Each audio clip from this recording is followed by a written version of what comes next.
سب سے پہلے تو قرآن مجید نے اہل یہود کے اس قول کو بطور عبرت کے بیان کیا ہے اور ان کی مذمت گویا فرمائی ہے کہ جب ان سے کہا جاتا کہ تم قرآن پاک پر اور رسول رحمت صلی اللہ تعالی علیہ وسلم پر ایمان لاؤ، تو اس کے جواب میں وہ یہ کہا کرتے تھے کہ ہم تو اپنے باپ دادا کے دین پہ رہیں گے۔ اس کا وہ اصرار بھی کرتے، اس پر وہ شدت بھی کرتے۔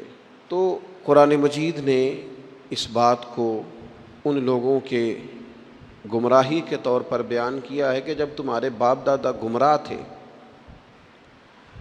کفر و شرک پر تھے، گمراہی اور دلالت پر تھے، تو پھر تمہارا یہ اصرار کیوں ہے کہ ہمیں اپنے باپ دادا ہی کے دین پر رہنا ہے؟ اگر کسی کے بزرگ، کسی کے باپ دادا، کسی کے بڑے گمراہی پر ہوں تو اس کا یہ کہنا گمراہی ہے، اس کا یہ کہنا دلالت ہے کہ میں اپنے بڑوں کے طریقے پہ رہوں گا۔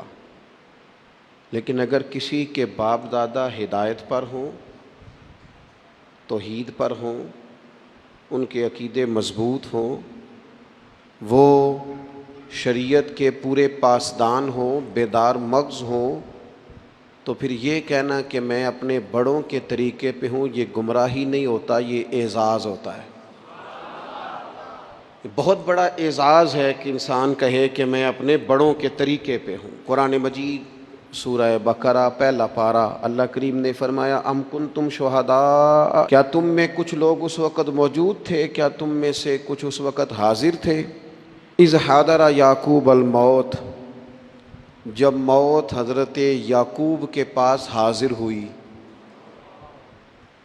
اذ حضر، جب حاضر ہوئی، موت آئی جناب یعقوب علیہ السلام پر، اذ قال لبنیہ، تو انہوں نے اپنے بیٹوں سے فرمایا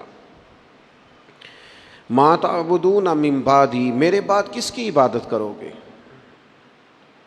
تو جواب تو اس کا یہ تھا کہ ہم اللہ تعالیٰ کی عبادت کریں گے، ہم رب العالمین کی عبادت کریں گے، ہم اپنے مالک حقیقی کی عبادت کریں گے۔ لیکن حضرت یعقوب کے بیٹوں نے کیا جواب دیا؟ قرآن مجید کہتا ہے قالوا نعبد الہک، ہم آپ کے معبود کی عبادت کریں گے۔ وہ جو آپ کا معبود ہے نا، جس کی آپ عبادت کرتے رہے، ہم اس کی عبادت کریں گے۔ وَإِلَٰهَ آبَائِكَ، اور وہ جو آپ کے باپ دادا کا رب ہے نا، آپ کے رب کی عبادت کریں گے، اور جو آپ کے باپ دادا کا، آباء و اجداد کا رب ہے، اس رب کی ہم عبادت کریں گے۔ کون باپ دادا؟ ابراہیم و اسماعیل و اسحاق، ہم جناب اسماعیل کے رب کی عبادت کریں گے، جناب اسحاق کے رب کی عبادت کریں گے، ہم حضرت اسماعیل علیہ السلام کے رب کی عبادت کریں گے، آپ کے رب کی عبادت کریں گے، آپ کے آباء و اجداد کے رب کی عبادت کریں گے۔ اور آباء و اجداد کون ہیں؟ جناب ابراہیم، جناب اسماعیل، جناب اسحاق۔ اب جا کے کہا الہ واحد، ان کا معبود ایک ہی معبود ہے، ان سب نبیوں کے معبود، ہم اس رب کی عبادت کریں گے جو آپ کا رب ہے، آپ کے آباء و اجداد کا رب ہے، ابراہیم و اسماعیل و اسحاق کا رب ہے۔ اگر کسی شخص کے بڑے گمراہ ہوں اور پھر وہ ان کا ذکر کرے کہ میں اپنے بڑوں کے طریقے پہ ہوں، تو یہ اس کا ذکر گمراہی ہے۔ لیکن اگر کسی کے بڑے ہدایت یافتہ ہوں، ہدایت کا منارہ نور ہوں، ان کی زندگیاں مشعل راہ ہوں، ان کے نقوش قدم بڑے تابناک ہوں، تو پھر تو اسے سر اٹھا کے بات کرنی چاہیے، پھر تو اس شخص کو اعزاز سے بولنا چاہیے۔ ہم تو صاحب سلسلہ لوگ ہیں، ہماری تو پوری سند ہے پیچھے، ہمارے جو پیر ہیں ان کے بھی کوئی پیر ہیں، ہمارے جو استاد ہیں ان کے بھی کوئی استاد ہیں، ہمارا تو ایک پورا سلسلہ ہے۔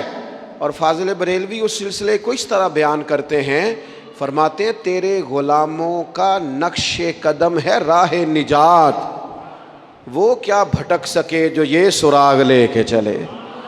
کہنے لگے ہمارے پاس تو حضور کے غلاموں کا نقش قدم ہے۔